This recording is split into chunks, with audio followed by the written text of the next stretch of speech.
புதுசாக வராங்கப்பா, எப்படி விளையாடுறாங்கன்னு தெரியல. டெல்லி அணியை பார்த்து புலம்பிய KL ராகுல். என்ன நடந்தது வாங்க இந்த செய்தி தொகுப்பில் தெளிவாக பார்க்கலாம்.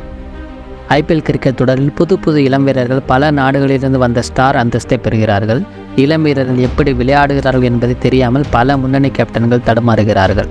இன்றைய லக்னோ டெல்லி அணி ஆட்டத்தில் இப்படி ஒரு சம்பவம் நடைபெற்றிருக்கிறது. டெல்லி அணியில் களமிறங்கிய ஜேக் பிரேசர் என்ற வீரர் அபாரமாக விளையாடி டெல்லியின் வெற்றிக்கு வித்திட்டுள்ளார். 5 சிக்ஸர் 2 பவுண்டரி என 35 பந்தில் அவர் 55 ரன்கள் விளாசினார். இதன் மூலம் டெல்லி அணி 18 ஓவரெல்லாம் வெற்றியை பெற்றுவிட்டது. 22 வயதான ஜேக் பிரேசர் ஆஸ்திரேலிய நாட்டை சேர்ந்தவர். இந்த நிலையில் தோல்வி குறித்து பேசிய லக்னோ அணி கேப்டன் ராகுல் தாங்கள் 15 அல்லது 20 ரன்களை குறைவாக அடித்துவிட்டோம் என்று தெரிவித்துள்ளார். இது குறித்து மேலும் பேசிய அவர், நாங்கள் பேட்டிங் செய்யும்போது குறைந்தபட்சம் 180 ரன்களாவது அடித்திருக்க வேண்டும் என்று தெரிவித்திருந்தார். முதலில் வேகப்பந்து வீச்சாளர்களுக்கு சாதகமாகத்தான் இந்த ஆடுகளம் இருந்தது. பின்னர் சில பந்துகள் பவுன்சரே ஆகவில்லை. இதை நன்றாக பயன்படுத்தி கொண்டு குல்தீப் யாதவ் சிறப்பாக பந்து வீசி எங்களுக்கும் ரன் சேர்க்கும் வாய்ப்பு அவர் தரவில்லை.